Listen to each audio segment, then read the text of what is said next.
आप देख रहे हैं जीजेस न्यूज 24। मैं हूं चंद्रशेखर मौर्य। बता दें कि उत्तर प्रदेश की सियासत में हलचल उस समय मच गया जब देश के एक ऐसे राजा की जो सम्राट भी कहा जा कम है कि महाराजा सुहेलदेव, जिनकी एक एक कण हिंदुस्तान की धरती पर एक इतिहास लिख दिया है।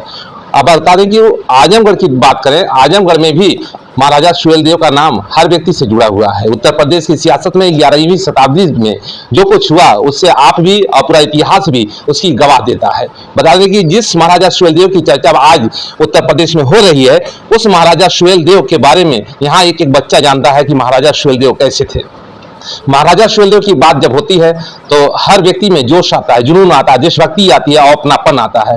बता दें कि जो राष्ट्र के लिए सब कुछ लुटा दिया, जो राष्ट्र की गौरव एकता के लिए अपने आप को मिटा दे, ऐसे राजाओं के प्रति पूरा हिंदुस्तान नतमस्तक है। और आज जब भारतीय राजनीति में कुछ ऐसे लोग पैदा हो जाते हैं जो उनकी गरिमा को ना समझ सके और एक आक्रांता की बखान करें, तो उस समय क्या कुछ होता है। आज हमारे साथ हैं विधान परिषद सदस्य उत्तर प्रदेश के माननीय रामसूरत राजभर जी, और इनसे बातचीत करेंगे। जो इस तरह से भारतीय राजनीति में जो इस समय जो चल रहा है, चर्चा का विषय बना हुआ है, इसमें क्या कहेंगे आप? जहाँ तक आप ओवैसी की पार्टी के प्रदेश अध्यक्ष की बात कर रहे हैं, जो बयान दिया है वह उनका बयान कम ज्ञान का द्योतक है और राजा सुहेलदेव के बारे में उनको जानकारी ही नहीं है।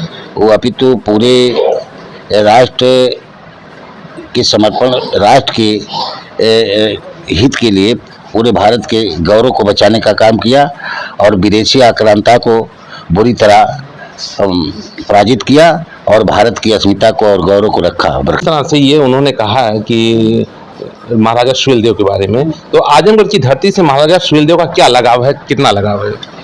राजा सुहेलदेव के आजमगढ़ नहीं, पूरे अपितु भारत से उनका लगाव है और भारत की ही जनता मानती है पूरा सनातन धर्म की रक्षा की लड़ाई लड़े और विदेशी आक्रांता को बुरी तरह पराजित करके 1 लाख सेना लगभग उनकी गाजी मसूद सलार की मारी गई और इस भारत के गौरव को बढ़ाने का काम किया और भारत के राष्ट्रीयता को बचाने का काम किया। क्या इसमें जो राजनेता जो जिस तरह बयान दिए हैं, इसमें आपकी तरफ से क्या कार्रवाई की जा सकती है, क्या मांग है?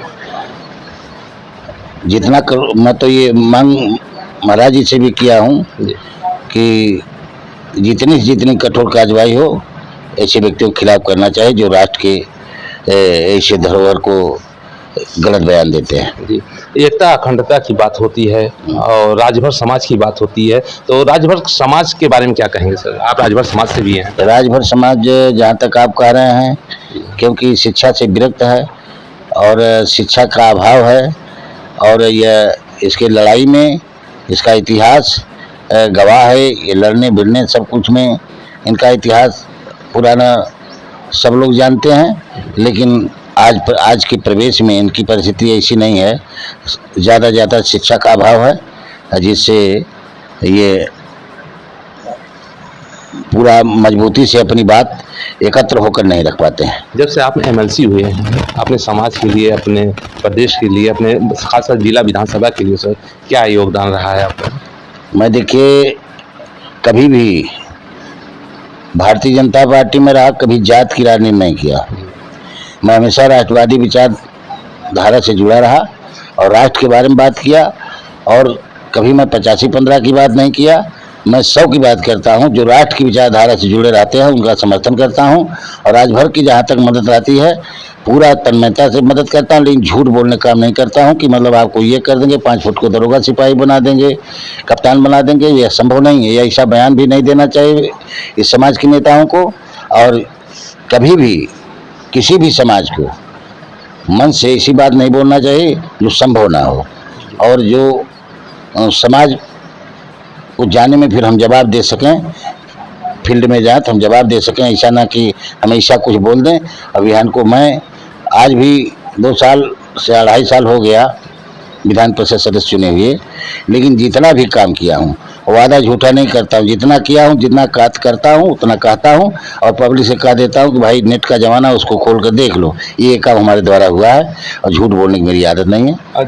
अच्छा मतलब ये बताइएगा कि अब तक जो चुनाव हुए हैं, आपने कई बार विधानसभा चुनाव लड़ा भी है क्षेत्र में और आम जनता से मिले भी हैं, सबकी दर्द समझा है। लेकिन अब तक जितने भी विधायक या सांसद होते आए हुए हैं तो उन लोगों ने कहा कि इतना काम नहीं होता, ये नहीं होता, वो नहीं होता। आपने 2-2.5 साल अपने कार्यकाल में क्या आपको लगा कि काम कितना हो सकता है, कितना नहीं हो सकता?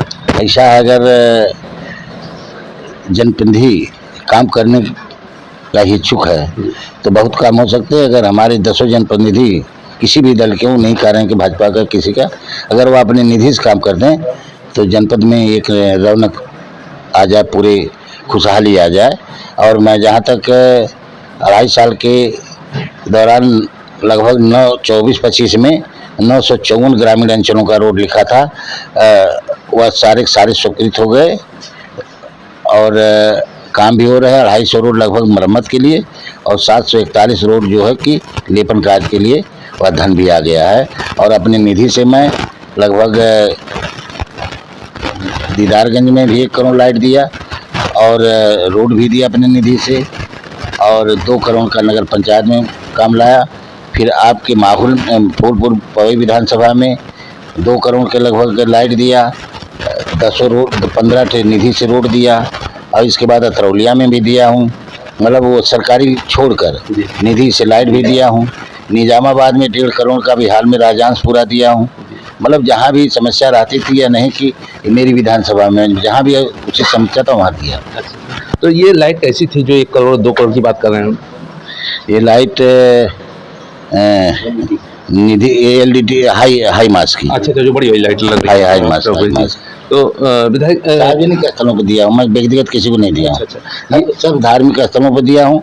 यहाँ तक कि मैं मस्जिदों पर भी दे दिया हूँ। अपने गांव में देखिए मस्जिद, उस पर भी दे दिया हूँ। ये कहने के लिए कि ना कहें कि भाजपा वाले जातिवादी होते हैं, भाजपा वाले शुद्ध रूप से राष्ट्रवादी होते हैं। अच्छा, आजमगढ़ में सर 10 विधायक दूसरी पार्टियों के हैं और आप अकेले एमएलसी हैं, तो क्या है कि किस तरह से उनका सहयोग कर रहे हैं कि ताकि उनका विकास भी हो, क्षेत्र का विकास भी हो? देखिए, मेरे संज्ञान में जितनी बात आती है उसको मैं मौके पर निरीक्षण भी करता हूँ। जैसे कि वहाँ महुला गढ़वाल की बात आई थी, तो वह बात दैवीय आपदा में उठी थी। दैवीय आपदा में उठी थी तो मैं इस बात को महाराज जी से भी कहा। महाराज जी, वहाँ पैसा 17-20 करोड़ हर साल जाता है, वह नुकसान होता है, और वहाँ 25-30 गाँव ऐसे हैं जो एक पुल बन जाए तो वहाँ उस समस्या से निजात पा जाएंगे। उन्होंने कहा क्या है, हमने कहा वहाँ एक्शन एसडीएम सबको हम बुलाए थे और ग्रामीण अंचल के प्रधान भी रहे, तो वहाँ एक पुल बन जाएगा। इंजीनियर ने बताया कि 4 करोड़ में बन जाएगा, इससे निजात पा जाएंगे, इतने गांव डूबने से बच जाएंगे। तो इस बात को गंभीरता से बाबा ने लिया। वहाँ सिंचाई विभाग जो लोग इंजीनियर भी थे वहाँ के लिए पुल भी दे दिए, जो कि हर साल 20 करोड़ 15 करोड़ जाता था और नुकसान होता था। वह एक देखिए वह समस्या थी, उसको वहाँ भी पुल उन्होंने। देवरांचल और महाराजगंज में बाढ़ की जो समस्या लगातार बनी रही, वहाँ जनता परेशान रही, तो इस पर क्या कहेंगे? देखिए, बाढ़ के या प्राकृतिक आपदा को कम किया जा सकता है, रोका नहीं जा सकता है, लेकिन जितनी भी सरकार द्वारा काफ़ी मदद की जाती है। और महुआ गढ़वाल का हमेशा प्रकरण आता है, उसमें हम पूरा गंभीरता से इसको कहे, उस पर बाबा संज्ञान में लिया, उन्होंने वहाँ पुल भी दे दिया। अच्छा, ये अंतिम सरकारी फिर एक बार उसी मुद्दे पाते हैं कि महाराजा सुहेल देव के ऊपर जो टिप्पणियाँ हो रही हैं, ये गलत है कि? ये बिल्कुल गलत है जो कहा जा रहा है। ये राष्ट्र के एक धरोहर थे और राष्ट्र की अस्मिता को बचाने वाले एक गौरव थे। अगर वह कह रहे हैं तो उनके कम ज्ञान का द्योतक है, और ऐसा कोई भी व्यक्ति जो राष्ट्र के प्रति कृतज्ञ रहेगा इस तरह की भाषा का प्रयोग नहीं करे। इसमें भारतीय जनता पार्टी द्वारा जगह पुतले फूके जा रहे हैं, विरोध किए जा रहे हैं। स्वाभाविक है, ये होगा। जिसने पूरे देश के लिए भारत की अस्मिता सनातन धर्म की पूरी रक्षा किया, तो ऐसा जरूर। यहाँ 110 करोड़ लगभग सनातनी रहते हैं, तो इसका विरोध होना चाहिए। तो पार्टी को माफी मांगनी चाहिए, उनकी पार्टी को माफी नहीं मांगनी चाहिए, कठोर कार्यवाही करना चाहिए। माफी छोड़ी, माफी कोई मूड़ी काट के माफी मांग किसी को दे दीजिए, ठीक नहीं। इतना आघात हुआ है समाज में, पूरा सनातन धर्म को, हमारे समाज को भी मत बात करिए व्यक्तिगत जात की। पूरा सनातन धर्म की लड़ाई लड़े थे, केवल राजभर की नहीं लड़ाई लड़े थे, वो हिंदू की अस्मिता के लिए लड़ाई लड़े थे। हाँ, चलिए, बहुत बहुत धन्यवाद। ये थी हमारी एक छोटी सी मुलाकात, जिसमें यह साफ स्पष्ट हो चुका है कि जो राजनीति में हो रहा है वो गलत है, उसमें माफ़ी मांगनी चाहिए, और साथ में जो भी कार्रवाई होगी तो होगी, लेकिन इस तरह की राजनीति में ना हो। फिर मिलेंगे अगली कड़ी में, तब तक के लिए नमस्कार।